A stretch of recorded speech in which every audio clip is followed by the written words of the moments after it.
বাংলাদেশের রাজনৈতিক প্রেক্ষাপটে যেমন দেশব্যাপী শুরু হয়েছিল 9 রাজ্য, এর মধ্যে সরকার দেশকে শান্তি শৃঙ্খলা রক্ষায় চেষ্টা চালাচ্ছে। এর মধ্যে নতুন করে বন্যা শুরু হয় সরকারকে ভাবে তুলেছে।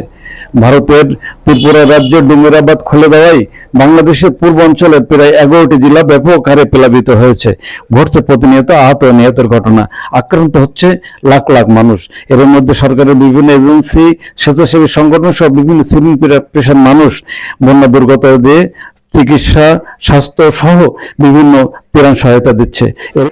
বিভিন্ন দুর্যোগের ক্ষেত্রে বর্ডারঘাট বাংলাদেশ প্রান্তিক জনগণের জন্য বন্যা দুর্গত কবলিত মানুষের জন্য ত্রাণ সরবরাহ করে থাকে। বাংলাদেশের উত্তর পূর্বাঞ্চলে বনবাসী মানুষের যেন আহাজারি থামছে না।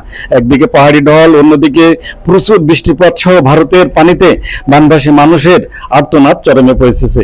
বাংলাদেশের উত্তর পূর্বাঞ্চল বনবাসী মানুষের কাছে ত্রাণ সহায়তায় পৌঁছাচ্ছে বিভিন্ন স্বেচ্ছাসেবী সংগঠন, প্রশাসনের বিভিন্ন এজেন্সি সহ বিভিন্ন শিক্ষা প্রতিষ্ঠান এবং বিভিন্ন সংগঠনের পক্ষে বনবাসী মানুষের সাহায্য সহযোগিতা করা হচ্ছে। ইতিমধ্যে সেনা সদস্যদের পক্ষে, পুলিশ প্রশাসন এবং বিজেপির পক্ষেও ত্রাণ সহায়তা দেওয়া হচ্ছে। বাংলাদেশ বিজেপি সদর দপ্তরের পক্ষে খুলনা ইকুট বিজেপি সহ বন্যাত্ম এলাকায় ত্রাণ সহায়তা পৌঁছে দিচ্ছে বিজেপি সদস্য। পর্যায়ে তাদের যে জিনিসটি দরকার সেটি হচ্ছে শেল্টার এবং খাবার এবং সুপেয় পানি, সেই জিনিসটা আমরা মূলত করার চেষ্টা করছি। নিরাপদ পানি, স্যানিটেশন সহ খাদ্য সামগ্রী পৌঁছে দিচ্ছেন বিজেপি সদস্যরা। এর মধ্যে নতুন করে ভারতের ফারাক্কা 109টি বাঁধ খুলে দেওয়ায় নতুন করে শুরু হয়েছে আতঙ্ক, উৎকণ্ঠা।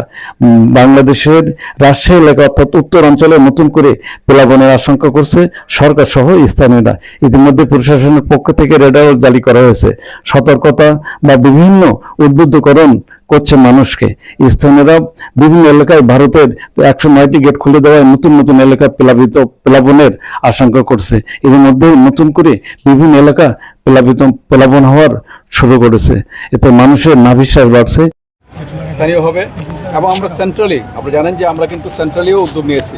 আমরা সব জায়গায় বন্যা দুর্গতের পাশে পুলিশ, জেলা প্রশাসন এবং অন্যান্য স্বেচ্ছাসেবী সংগঠন এবং ছাত্র সমাজ সবাই কিন্তু আমরা এটাকে উপলব্ধি করছি আসলে দিন দিন। তবে ভারতের দাবি, বিহার, ঝাড়খণ্ড সহ ভারতের বেশ কয়েকটা রাজ্যে পানি বৃদ্ধি পাওয়ায় খুলে দেওয়া হয়েছে গেটগুলো, অর্থাৎ উপচে পড়া পানি রক্ষায় তারা খুলে দিয়েছে গেটগুলো। আমরা চেষ্টা করব প্রতিটা জায়গায় যেন ত্রাণ, আমি জেলা প্রশাসন মহোদয় আলাপ হয়েছে, এখানে আমাদের প্রশাসনের যারা আছে সবাইকে বলেছি যে ত্রাণ এবং উদ্ধার তৎপরতা সবার জন্য, সবাই যেন মানে এই যে কেউ যেন এই আমাদের আড়ালে না যায়, প্রশাসনের আড়ালে বা কেউ যেন মানে ইয়ে না হয়। অন্যদিকে এতে করে ক্ষতিগ্রস্ত হচ্ছে বাংলাদেশের মানুষ। বাংলাদেশের উত্তর বা পূর্বাঞ্চলে ব্যাপক আকারে বন্যা দেখা দিয়েছে।